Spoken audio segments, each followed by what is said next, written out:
আমরা বারবার বলেছি আওয়ামী ইস্ট ইন্ডিয়া কোম্পানির সাথে একমাত্র তুলনা হবে সেই পলাশীর প্রান্তরের ইস্ট ইন্ডিয়া কোম্পানির সাথে, এই দখলদার সরকারের রবার্ট ক্লাইভ, ঘসিটি বেগম, মির্জা ফখরুদ্দের সাথে একমাত্র তুলনা হবে সেই 1757 বাংলার আম্রকাননের সাথে। পদ্মা সেতু কেন সারা বাংলাদেশের প্রত্যেকটা সেতু প্রকল্পের শ্রাদ্ধ আয়োজন করেন, সমাপনী অনুষ্ঠান করেন, কোটি কোটি টাকা লুটপাটের টাকা খরচ করেন, কিন্তু মনে রাখবেন বাংলাদেশের মানুষ আপনাকে রবার্ট ক্লাইভদের মতোই ডাকাত মনে করে, লুটেরা মনে করে, মির্জাফর আর ঘসিটি বেগম মনে করে। এবং সেই দিনের জন্য স্মরণ করিয়ে দিচ্ছি মির্জাফরদের করুণ পরিণতির কথা। বুড়িগঙ্গায় যেভাবে ঘসিটি বেগমকে ইট আর পাথর মাথায় ঝুলাইয়া দিয়ে ডুবাইয়া দেওয়া হয়েছিল, জগৎ শেঠ আর অমিতাভকে বড় বড় দুর্গের উপর থেকে বস্তা পেঁচিয়ে দিয়ে ঝুলিয়ে মারা হয়েছিল, সেই খবরের কথাগুলো মনে রাখেন, ফেরাউনদের পতনের কথা মনে রাখেন। এদিকে বিএনপি নেতারা বলেছেন বাংলাদেশের জমিনের উপর 1 ইঞ্চি জায়গা ব্যবহার করে ভারতে ট্রেন চলাচল করতে দেয়া হবে না। আর ওই ভোট চুরি করে দামি নির্বাচন করে কেউ যদি মনে করে আন্দোলন শেষ হয়ে গেছে অথবা বিএনপিকে নতুন করে শুরু করতে হবে, আমি পরিষ্কারভাবে বলছি নতুন করে শুরু করার কিছু নাই, আন্দোলন চলমান আছে। বাংলাদেশে প্রকল্পের সমাপনী অনুষ্ঠানের নামে কোটি কোটি টাকা লুটপাট করে শ্রাদ্ধ করা যায় জনগণের, সেটার নতুন নমুনার আয়োজন করেছে। অথচ আমরা দেখছি সিলেট সুনামগঞ্জে 4.5 কোটি মানুষ বিভিন্ন উত্তরাঞ্চলের জেলাগুলোতে তলিয়ে গেছে। তৃতীয় দফার মতো বন্যায় গত 2 মাসে জেলা প্রশাসক থেকে বলা হয়েছে তাদের নাকি টাকা নাই, যারা বন্যার পানিতে ডুবে আছে তাদেরকে সাহায্য করবার। লক্ষ লক্ষ মানুষের ইন্টারভিউ শুনলাম, গত 4 সপ্তাহ ধরে কোনো খাবার নাই, পানি নাই, শুকনো বিস্কুট নাই। অথচ টাকার শ্রাদ্ধ করবার নামে দেখেন এই নয়া আওয়ামী ইস্ট ইন্ডিয়া কোম্পানির মির্জাফর আর ঘসিটি বেগমরা কিভাবে টাকার লুটপাট করে।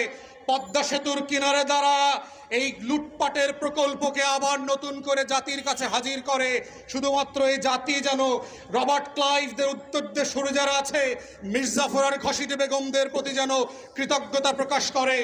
আমরা বারবার বলেছি আওয়ামী ইস্ট ইন্ডিয়া কোম্পানির সাথে একমাত্র তুলনা হবে সেই পলাশীর প্রান্তরের ইস্ট ইন্ডিয়া কোম্পানির সাথে, এই দখলদার সরকারের রবার্ট ক্লাইভ, ঘসিটি বেগম আর মির্জা ফখরুদ্দের সাথে একমাত্র তুলনা হবে সেই 1757 বাংলার আম্রকাননের সাথে। পদ্মা সেতু কেন সারা বাংলাদেশের প্রত্যেকটা সেতু প্রকল্পের শ্রাদ্ধ আয়োজন করেন, সমাপনী অনুষ্ঠান করেন, কোটি কোটি টাকা লুটপাটের টাকা খরচ করেন, কিন্তু মনে রাখবেন বাংলাদেশের মানুষ আপনাকে রবার্ট ক্লাইভদের মতোই ডাকাত মনে করে, লুটেরা মনে করে, মির্জাফর আর ঘসিটি বেগম মনে করে। এবং সেই দিনের জন্য স্মরণ করিয়ে দিচ্ছি মির্জাফরদের করুণ পরিণতির কথা।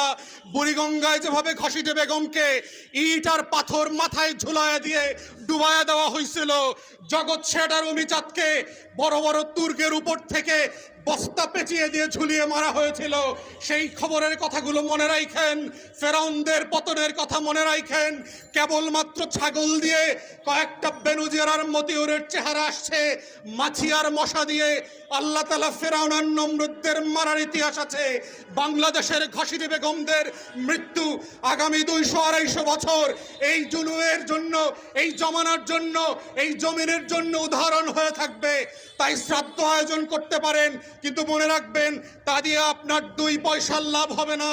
গতকালকের এই শ্রাদ্ধের আয়োজনে আমরা দেখেছি পিছনের অর্ধেক সিট খালি পড়ে আছে, প্রধানমন্ত্রীর মিটিংয়েও কেউ যাবার প্রয়োজন মনে করে না, এমপি মন্ত্রী বাটপাড়িদের সাথে একাকার হয়ে কেউ চেয়ারে বসবার প্রয়োজন মনে করে না, কারণ জনগণের এতটুকু সম্মান বোধ আছে আমি রিক্সা চালায় খাবো, সিএনজি চালায় খাবো, তারপরও ঘসিটি বেগম আর মির্জাফরদের সাথে এক চেয়ারে এক মঞ্চে বসবো না।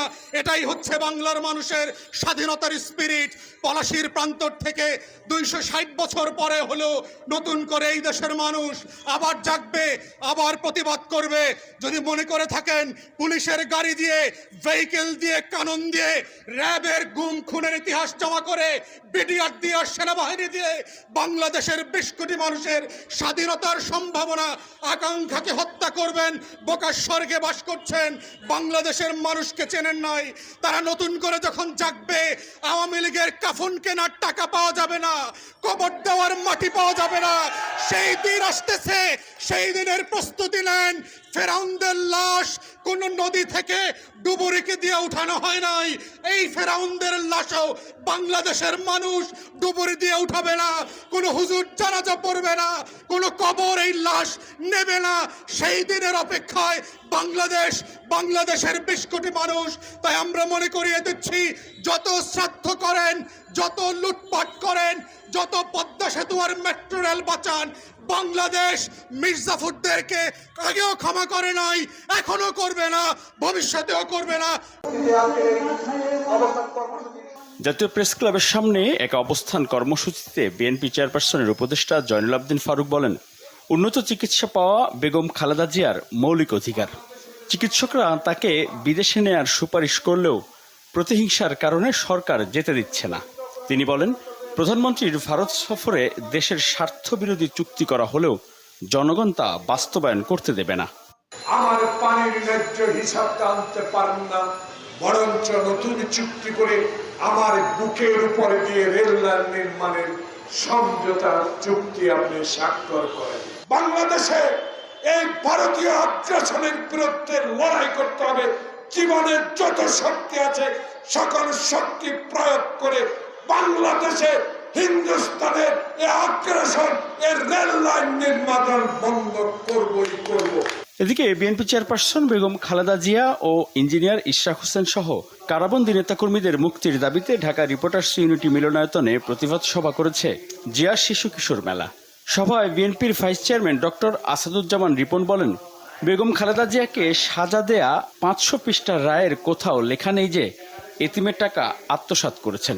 তিনি প্রশ্ন রাখেন, তিস্তার মহাপরিকল্পনা নিয়ে ভারতের সাথে কেন আলোচনা? যেখানে বিশ্বাসই নাই, যেখানে তুমি আমাকে কাটা তার দিয়ে ঘিরে রাখছো, হ্যাঁ, আমার তো পুরো বাংলাদেশটা ইন্ডিয়াটা জেলখানা বানিয়ে রেখেছে এক হিসাবে। তা আমি কেন তোমার মানে রেল লাইন যেতে দেবো? তখন তুমি বলবা যে তোমার চোরা চালানিরা আমার রেল লাইন যাবে, এখন আমার রেল লাইন পাহাড় জন্য আমার সৈন্য লাগবে। এরপর তাই বলবে। সেটা বলুক আর না বলুক, আমার স্পষ্ট কথা, আমি বিবিসির সাথে সাক্ষাৎকারে বলেছি, বাংলাদেশের জমিনের ওপর দিয়ে 1 ইঞ্চি জায়গা ব্যবহার করে ভারতীয় রেল এখানে চলতে পারবে না। অন্যদিকে চট্টগ্রাম বিভাগীয় শ্রমিক দলের উদ্যোগে বুনিয়াদী কর্মশালার উদ্বোধন করেন বিএনপি স্থায়ী কমিটির সদস্য নজরুল ইসলাম খান। দেশে ভোটাধিকার ও মানুষের গণতান্ত্রিক অধিকার ফিরিয়ে দিতেই বেগম জিয়ার মুক্তি প্রয়োজন বলেও মন্তব্য করেন নজরুল ইসলাম খান। দেশনেত্রী বেগম খালেদা জিয়া অন্যায়ভাবে কারারুদ্ধ, দারুণভাবে অসুস্থ, তাকে ষড়যন্ত্রমূলকভাবে মৃত্যুর মুখে ঠেলে দেওয়া হচ্ছে। তার মুক্তি দরকার। মুক্তি তার জন্য না, খালি আমাদের জন্য দরকার। কারণ এই বাংলাদেশে স্বৈরাচারের বিরুদ্ধে লড়াই করার সবচেয়ে বেশি অভিজ্ঞতা তার, বিজয় হওয়ার অভিজ্ঞতা তার, আন্দোলন সংগ্রামে বিজয়ী হওয়ার তারই অভিজ্ঞতা সবচেয়ে বেশি। এই অভিজ্ঞ নেতৃত্ব দরকার আছে আমাদের। বাংলাদেশের মাটি ব্যবহার করবে ভারতের রেল যাবে বাংলাদেশের বুক চিরে। এক রাজ্য থেকে আরেক রাজ্য, কলকাতা থেকে আসাম যাবে এই বাংলাদেশের উপর দিয়ে, সেখানে যাবে এই যে সামরিক অস্ত্র যা আছে এগুলো বহন করবে। আর বাংলাদেশের জনগণ তা তাকিয়ে তাকিয়ে দেখবে। এটা হতে পারে না। এটা নিয়ে বিএনপির নেতাকর্মীরা কথা বলছেন। তার সাথে সাথে আরও অন্যান্যরাও কথা বলছেন, যে তারা বলছেন যে কোনোভাবেই এদেশের মাটি ব্যবহার করে এদেশের বুকের উপর দিয়ে ভারতের রেল এক রাজ্য থেকে আরেক রাজ্য যেতে পারবে না, যেটাকে করিডোর বলে। তো এটা কোনোভাবে দেওয়া হবে না। তার সাথে সাথে যে ব্যারিস্টার ফুয়াদ অনেকগুলো কথা বলছেন যে আসলে বাংলাদেশে একদিকে বন্যা হচ্ছে আর একদিকে পদ্মা সেতুর উৎসব চলছে, এই বিষয়গুলো নিয়ে কথা বলছে।